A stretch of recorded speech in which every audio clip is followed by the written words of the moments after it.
Mesdames, Messieurs, bonjour. Bienvenue à ce nouveau numéro d'entretien, comme vous le savez. C'est cadre où nous recevons différentes personnalités, question de changer autour, non seulement de leur personne, leur parcours, mais également on aborde différents sujets d'actualité. Merci et bienvenue à vous. Merci de nous avoir rejoints. Et pour aujourd'hui, nous avons reçu pour vous quelqu'un de très bien.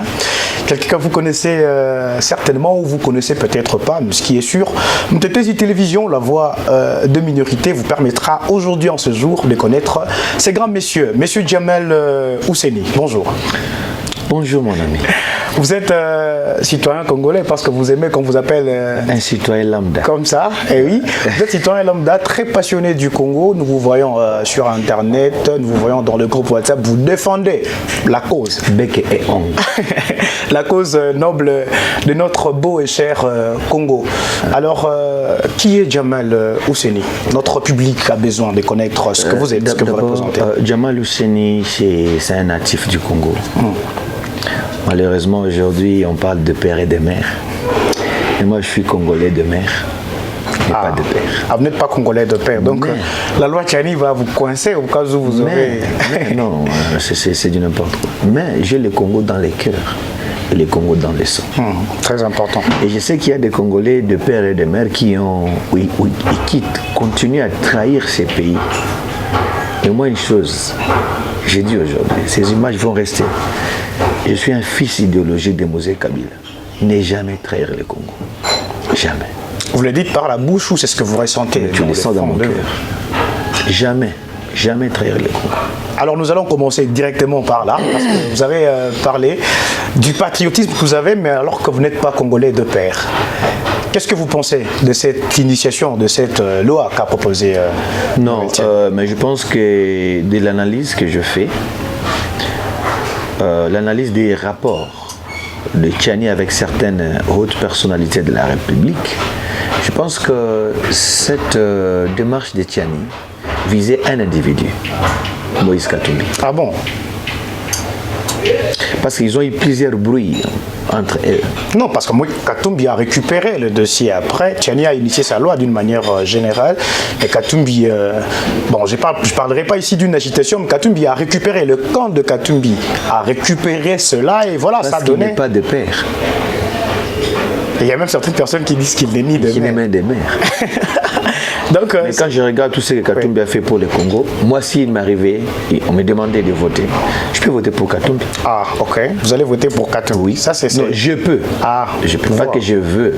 Je peux voter. Ok. Au vu du résultat du travail qu'il a fait dans les Katanga.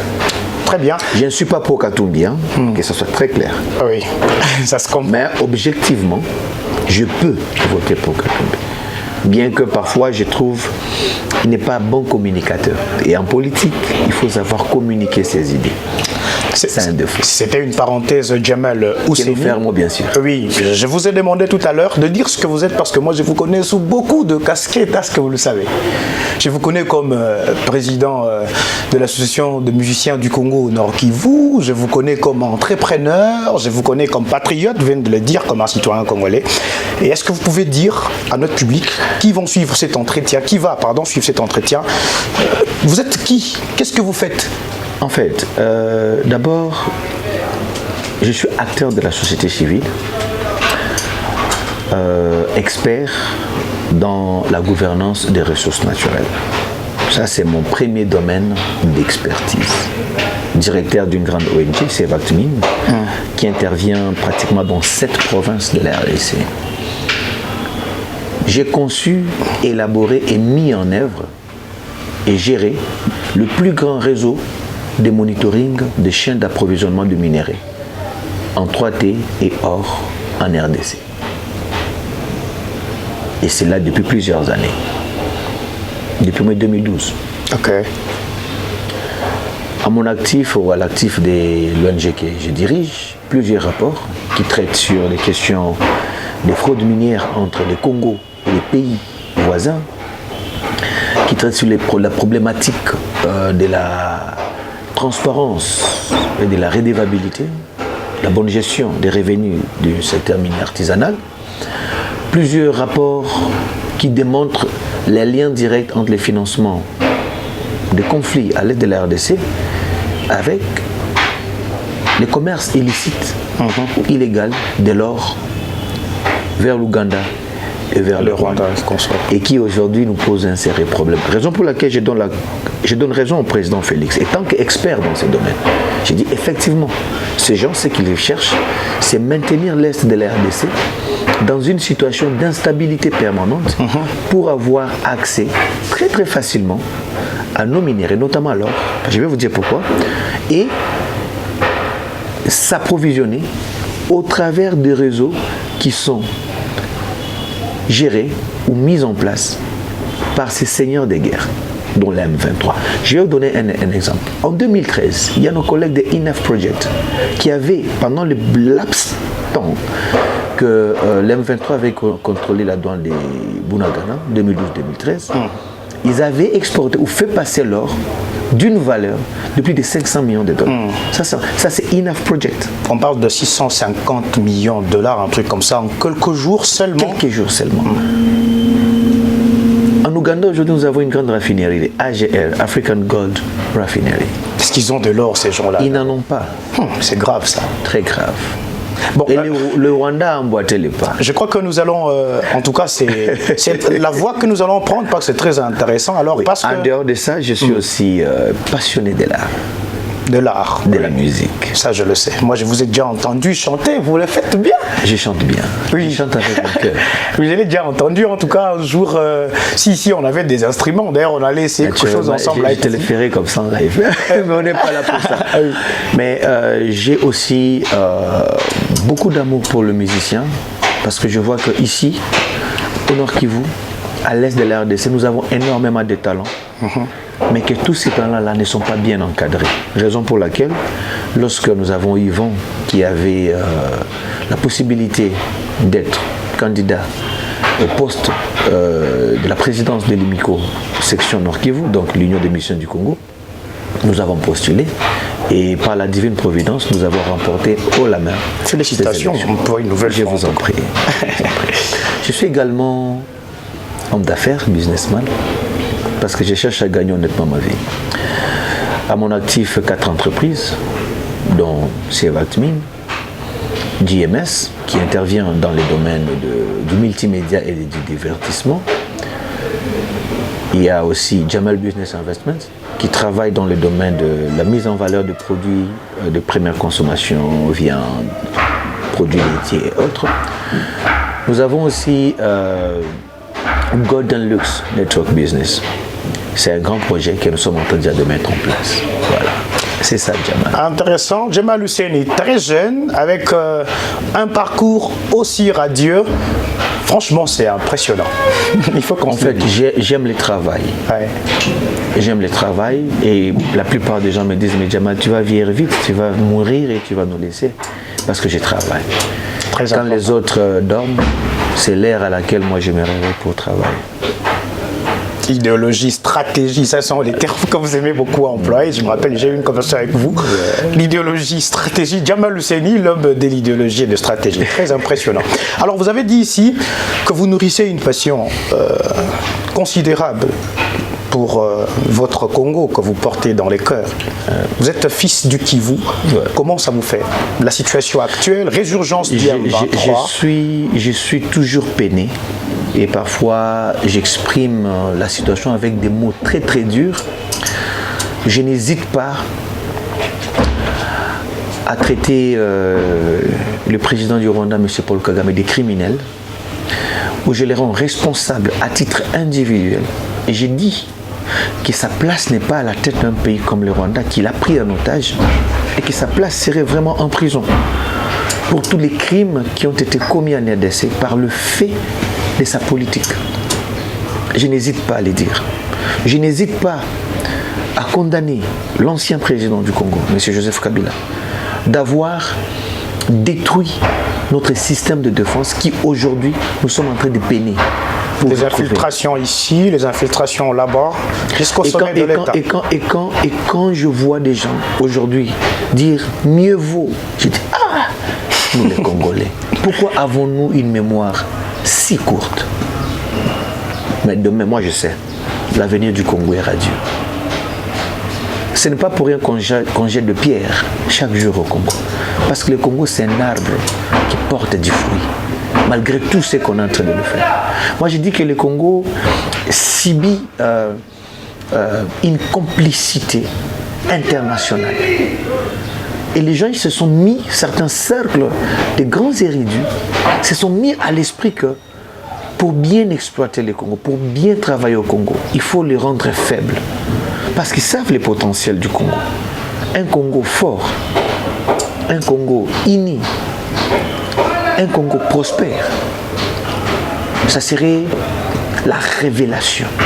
C'est un pouvoir, c'est un empire très puissant. Mais vous ne pensez pas qu'en quelque sorte, le Congo, les Congolais au fait, sont aussi des fois responsables de leur malheur. Nous sommes en face d'un fait accompli, mais vous avez vu ce qui s'est passé il y a quelques jours. Le président de la République, dont vous avez mis en exergue un tout petit peu, a signé des accords avec de nouveaux accords dans la communauté de pays d'Afrique de l'Est où le Rwanda n'a nullement été mentionné comme pays agresseur, comme le gouvernement à Kinshasa ne cesse de le dire. Qu'est-ce que vous pensez?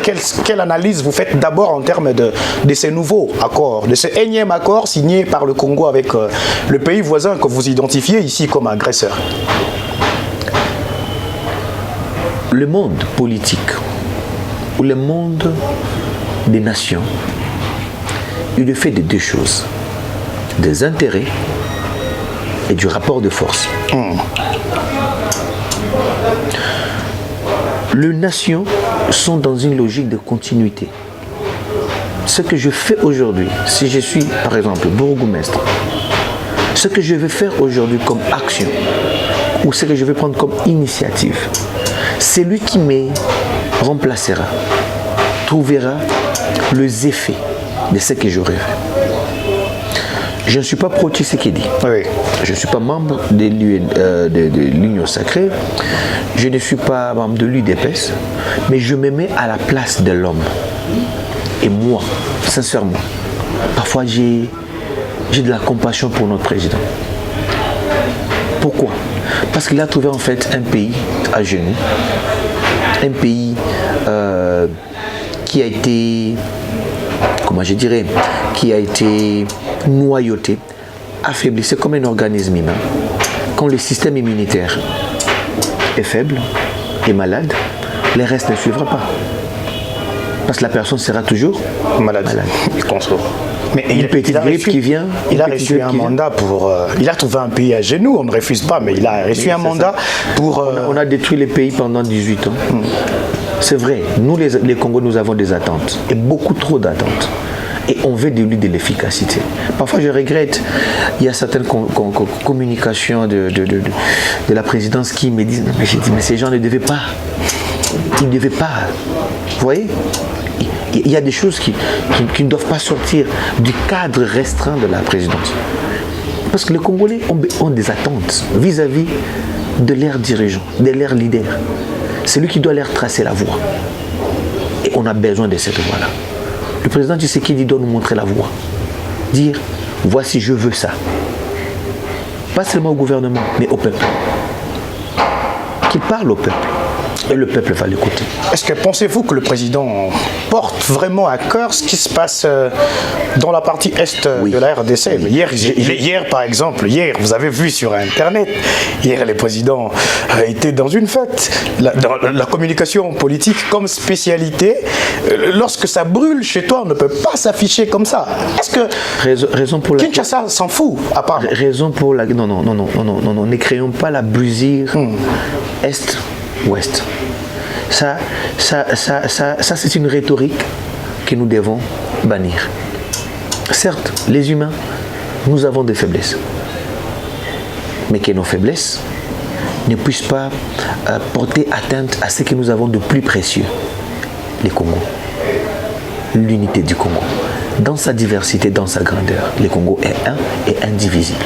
Donc on parle de Kinshasa, on ne parle pas de, je vais y arriver. De peuple, nous parlons du gouvernement. Je vais y arriver. Toutes les nations, tous les pays, tous les États qui se sont retrouvés à un moment donné en train d'imploser. Le point de départ, c'était les ressentiments. d'un abandon. Nous faisons mal à notre pays. Quand nous sommes en train de nourrir ces sentiments-là de l'abandon de l'Ouest vis-à-vis de l'Est. Raison pour laquelle moi, j'ai dit, nous devons placer la capitale de la RDC au centre de la RDC. Dans le Kasaï, par exemple? Quelque part, mais au centre. Que les rayonnements de cette ville puissent apporter sa lumière dans le Congo entier. Parce que c'est très trouvant à l'ouest, à l'extrême ouest, on a l'impression, il y a un ressenti. Ça, je vous dis, ne négligeons pas les ressentis. Au vu de ce qui se passe, vraiment sur terrain, le comportement, vous n'avez pas répondu à ma question. Hier, le président s'est affiché je ne peux pas répondre dans une fête. Comme j'ai vu sur Internet, j'ai toujours fait rire. On dit, il était dans les bruits. On a dit que le président était dans le bruit alors que ça brûle à l'Est. Mais jusqu'à présent, vous savez, Bounagana est entre les mains des M23 et le président est parti dans les bruits le week-end. Vous savez, la communication, c'est un couteau à double tranchant. Vous êtes communicateur. Exactement. Vous savez ce que je suis en train de dire. Raison pour laquelle j'ai introduit mon propos à ces sujets en disant qu'il y a un problème au niveau de la communication de notre présidence. Il y a un problème très sérieux, extrêmement sérieux. Et ils sont en train de faire du mal au président Félix. Ils lui font du mal, en fait. Ils sont en train, en fait, de créer une rupture entre le leader et le peuple. Je pense que ce que j'ai dit, ça va être mis sur Internet. Qu'on les lui dise. Qu'on les lui dise. Il y a des choses qui doivent... Il y a des choses dont les contextes ne peut pas permettre. Par exemple, ce genre de choses. Vous voyez, j'ai vraiment du mal à parler de ça parce que j'ai beaucoup de respect pour le président. Oui, et que ça, vraiment, c'est une erreur de communication. Parce que c'est plus un homme privé, c'est un homme public. Il nous appartient tous. C'est notre président. Il peut être papa de quelqu'un, il peut être mari de quelqu'un, il peut être grand frère ou oncle ou neveu ou cousin, mais il est le président de tout un peuple. Très important. Alors, il y a des choses de lui qu'il faut bien gérer. Alors, j'ai dit que ceux qui sont dans la communication du président lui rendent un très mauvais service. Même moi, mon service de communication ne permet pas ça. Djamal Ousseini, nous allons un tout petit peu creuser. Vous avez dit ici que vous êtes expert dans la gouvernance de ressources naturelles. Oui. Est-ce que pensez-vous que la richesse de la RDC, et surtout dans sa région Est, serait le centre, en fait, le centre même de conflit que le peuple subit aujourd'hui? Oui, et c'est pas moi qui l'ai dit. Cela est attesté par plusieurs rapports du groupe d'experts des Nations Unies. Cela a été même à la base de la campagne qui a été menée depuis 2010 et dont nous avons souffert sérieusement, la campagne Minerai des Sangs. Parce qu'en fait, on était arrivé à la conclusion que tous les groupes armés pullulaient ou cherchaient à contrôler des zones riches en minerais. Du minerai stratégique, dont le coltan, qui, dans vos smartphones, dans vos ordinateurs, est présent. La wolframite, qui intervient dans l'industrie de l'armement et de l'aérospatial, l'étain, qu'on appelle cassitérite, abondamment exploité dans le Walikale. Les coltans abondamment exploités dans le Massissi, notamment à Rubaya. L'or, n'en parlons pas, dans le Fizi, les Mwenga. Les gisements, le potentiel en or de la RDC n'a jamais été connu jusqu'à aujourd'hui. On peut être le plus grand réserve d'or au monde. On peut. Parce qu'on n'a pas fait des études géologiques pour déterminer la valeur du gisement non exploité de l'or en RDC. Je ne parlerai pas du cobalt, où la RDC, à lui seul, a plus de 60% des réserves mondiales du cobalt. Je ne parlerai pas du cuivre. Je ne parlerai pas du lithium. Je ne parlerai pas de certaines terres rares qui aujourd'hui, avec la transition énergétique dans laquelle le monde, là je parle de l'économie globale, donc planétaire, aujourd'hui, le réchauffement climatique a obligé au gouvernement du monde à revoir d'autres sources d'approvisionnement de l'énergie, notamment les énergies fossiles. Nous devons nous abandonner progressivement d'ici horizon 2050 pour que nous puissions partir dans l'énergie propre, l'énergie solaire, l'énergie de batterie. Vous voyez, parce que les énergies fossiles rejettent beaucoup de déchets dans l'atmosphère et qui créent une grande pollution. Et croyez-moi, le CO2 il est très très dangereux pour notre atmosphère, pour la couche d'ozone. Vous voyez? Et là, je ne parle pas que de ça. Il y a toutes ces grandes sociétés, ces grandes multinationales qui émettent beaucoup de gaz à effet de serre. Alors, à ce niveau-là, la RDC est positionnée de manière naturelle. C'est pourquoi j'ai dit ceci. Aujourd'hui, nous, la jeunesse congolaise, nous avons un avenir meilleur. Moi, je suis confiant. Très confiant. Si pas moi, mais mon fils Salem, Uriel, Samaël ou Salomon, ils ont un avenir radieux à la RDC. C'est pourquoi j'ai dit qu'il faut qu'on investisse dans l'éducation de nos enfants. Parce que le monde aura les yeux rivés sur nous. Le monde a les yeux sur nous, ça c'est clair. N'est-ce pas? C'est à cause de tout ce que vous venez de dire. C'est ce que je suis. Oui. Suivez ce que nous voulons. Suivez cette ligne-là. Nous parlons de l'eau douce. L'eau douce. Demain, on va se battre pour l'eau. On va se battre pour l'eau. Le deuxième plus grand bassin hydroélectrique, après celui de l'Amazonie, c'est celui du fleuve Congo, dont le débit est permanent de janvier jusqu'en décembre. Parce que quand il y a saison sèche au nord, il y a saison de pluie au sud. Oui. Et inversement. C'est le plus grand fleuve avec un débit permanent, avec des affluents sans nombre. Demain, on va se battre pour l'eau. Des gens auront besoin de l'eau. Tellement ils vont recycler l'eau qu'ils ont bu, qu'ils ont été. Vous savez, en Europe, ils recyclent l'eau des toilettes. Et recycler pour être récupéré et retourner encore à la consommation. On va recycler. À un moment, ce ne sera plus de l'eau. Les organismes déjà auront besoin de l'eau douce. Regardons la progression du désert du Sahara. Le lac Tchad ici. Prenons la progression du désert du Kalahari au sud. Il progresse. Le débit du Zambèze diminue. Mais pourquoi nous ne bénéficions pas de tout ça, en fait? Allons, prenons les choses telles qu'elles sont. Vous m'avez appelé expert dans ces questions. Allez-y. Nous vous les tolérons. Alors, nous allons nous retrouver à un moment donné où les peuples du Sud et du Nord auront besoin de l'eau. Ça, je ne parle pas du cobalt.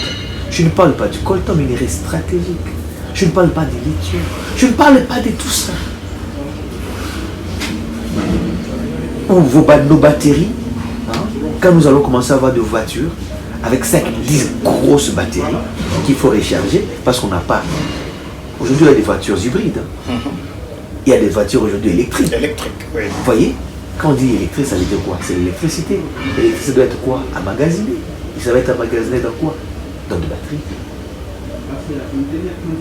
Tout, on l'a en abondance, en surabondance. Pour répondre à ta question, effectivement, depuis 2000, le Rwanda était premier producteur, exportateur du coltan, sans avoir une seule petite mine de coltan qui pouvait justifier toutes ces exportations. Mais d'où venait le coltan? On va ouvrir une parenthèse. D'où venait le coltan? On va ouvrir une parenthèse. Il y a un conseil du chef de l'État qui a dit clairement, c'était chez nos confrères du Top Congo FM, vous pouvez avoir, vous avez les maragis à la maison, mais c'est le voisin qui a la marmite. On fait comment? On prend... Qu'est-ce qui nous manque pour que nous ayons notre marmite? C'est ça le problème, il y a un problème de gouvernance, vous l'acceptez maintenant. D'abord, qu'est-ce que vous pensez? Qu'est-ce que vous pensez de tous ces accords que le Congo signe avec l'Ouganda, le Rwanda, exporter le minerai et consorts? Qu'est-ce que vous pensez de cela? J'ai eu accès à cet accord. Ah bon? Vous êtes le seul citoyen alors à avoir accès à cet accord? Je cherche. Non, c'est quelque chose qui a après circulé. Oui. Mais moi au début là, j'ai eu cet accord. Quand je l'ai lu. Ça parle de quoi exactement? Le Rwanda met en place une structure, une fonds dérisoire au Rwanda, L'entreprise rwandaise travaille sur la mobilisation des fonds pour le fonctionnement du projet et la RDC apporte toutes les mines artisanales de la Sakima et qui seront exploitées et que l'or sera raffiné, mis en lèvres et vendu. Après, ils vont faire le profit sharing, donc là, le partage de bénéfices. Mais dans cet accord-là, on ne définit pas comment seront ces bénéfices. Ils disent qu'une fois qu'ils vont mettre en place la chose, ils vont encore négocier un autre accord. Quand j'ai dit ça, je me suis fâché. Est-ce que pensez-vous que c'est bénéfique, c'est avantageux? Non, effectivement non. Qu'est-ce qui nous manque, nous, d'avoir notre propre fonderie? Qu'est-ce qui nous manque? Rien. C'est pourquoi je vous ai dit que dans les concerts des nations, c'est les rapports de force qui comptent et les intérêts. Quel est notre intérêt dans ça? Est-ce que nous n'avons pas la possibilité de construire des fonderies? Je vous dis, je vais vous étonner. La fonderie là du Rwanda, elle a coûté que moins de 5 millions de dollars. Et rien en termes d'investissement. Qu'est-ce qui manque? La volonté ou finalement... Attends, quand tu dis qu'un conseiller du chef de l'État se permet de dire ça, ce monsieur doit faire la prison pour haute trahison.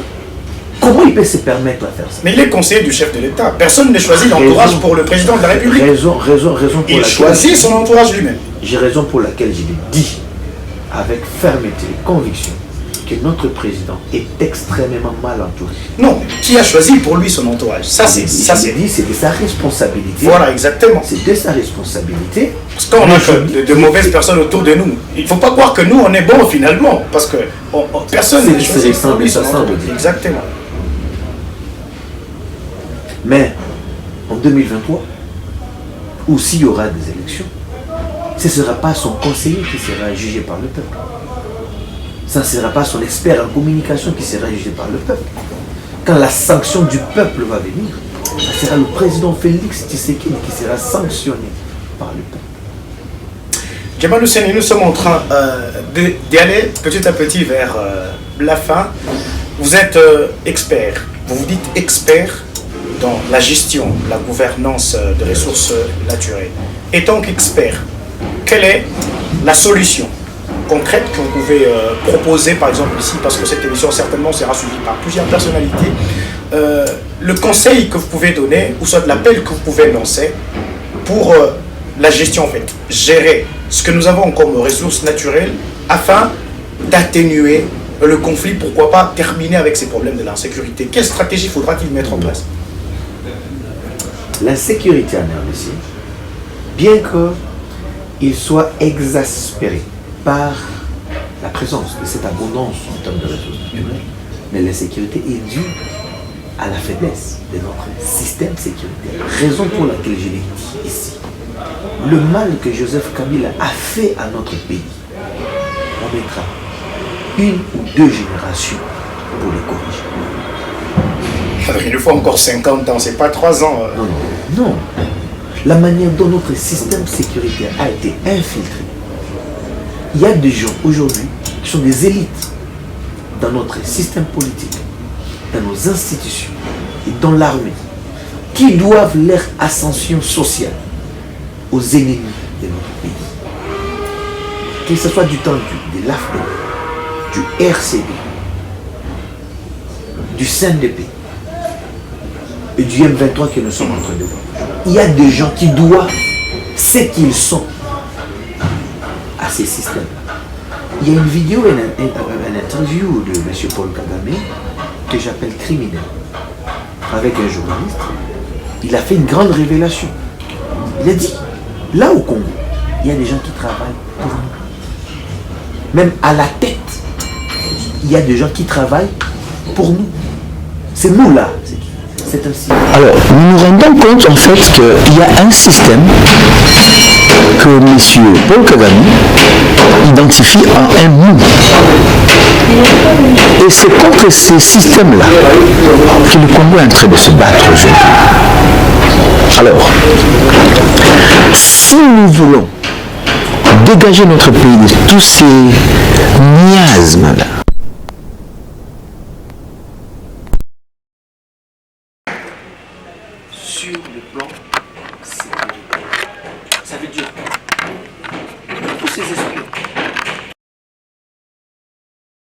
Les nous pour travailler pour les intérêts. Voilà. Ces nous-là, ils sont connus. Hein. Ceux-là, ils doivent être neutralisés. Qu'ils soient congolais, qu'ils soient rwandais, qu'ils soient japonais, tout celui qui fait partie de ces grands nous-là, dont l'objectif est de mettre les Congo à genoux pour mieux l'exploiter. Le Congo doit se battre contre ce système. Très important. Ouais. Ce n'est qu'à ces prix-là que les ressources naturelles de notre pays nous serviront. Parce que la faiblesse sécuritaire que nous avons, c'est elle qui est en fait à la base de la sécurité. Maintenant, quand nous aurons une armée forte, dissuasive, quand nous aurons des services de sécurité, de renseignement, des services d'intelligence efficaces sur le terrain, nous allons en fait protéger et les Congo et ses intérêts. J'ai dit bien, j'insiste. Et ses intérêts. Donc, si je comprends bien, on doit arrêter avec toute collaboration parce que le Conseil de sécurité, en fait, le gouvernement a demandé, en fait, le Conseil de sécurité a demandé au gouvernement qu'on devait surseoir d'abord. Je précise, ce n'est pas le Conseil de sécurité des Nations Unies, c'est le Conseil de sécurité de la RDC. Exactement. Qui a communiqué, disons, qu'il était suspendu, mais pas annulé. Oui. Suspendu. Moi, j'ai dit il faut aller plus loin. Il faut mettre fin. Il faut désengager la RDC de tout accord. Avec le Rwanda, avec le Rwanda, avec le Rwanda, je suis très clair, avec le Rwanda. Et s'il y en a avec l'Ouganda qui nous mettent à mal, on arrête. Donc tout accord dans lequel la sécurité de la RDC, les intérêts économiques, les intérêts vitaux de la RDC sont remis en cause, on doit y mettre fin, particulièrement les intérêts, les accords avec le Rwanda. Il ne faut pas suspendre, il faut y mettre fin. Et que nous puissions nous assurer de la stabilité sécuritaire et la force de nos forces armées, l'efficacité, et que l'on puisse maintenant parler autrement. Parce que quand quelqu'un est en train de venir négocier avec toi, alors qu'il t'a déjà mis une épingle sous les pieds, tu vas d'abord chercher à lever l'épingle. Tu dis accepte ça, tu vas accepter. Merci. C'est ce que nous sommes en train de dire. Djemal Ousseini, c'était un plaisir pour moi et pour NTTZ Télévision de vous recevoir sur ce plateau. L'honneur est mien. Certainement, ça ne sera pas pour une dernière fois. Nous serons très fiers de vous revoir très prochainement. Non, mais laisse-moi te donner mon impression. C'est la première fois que je participe à cette émission, à cet entretien, qui est très très bien conçu, mais aussi à vous. Oh. Merci. En tout cas, je vous ovation. Merci. Je vous jette des fleurs. En fait, parce que je vous trouve très intelligent. Oh, merci. Très intelligent et une certaine profondeur même dans l'esprit. Et ça, j'apprécie. Je sais que devant vous, vous avez un très bel avenir. Tout droit dans les cœurs de Djemal Ousseini, choukran. C'est comme ça qu'on dit en Swahili, choukran. Mesdames et messieurs, c'était un grand plaisir de partager ce moment avec vous, l'entretien sur NTTZ Télévision. Et quant à moi, je vous prends congé. Merci de nous retrouver très prochainement à la même heure sur NTTZ Télévision, la voix des minorités. À la prochaine.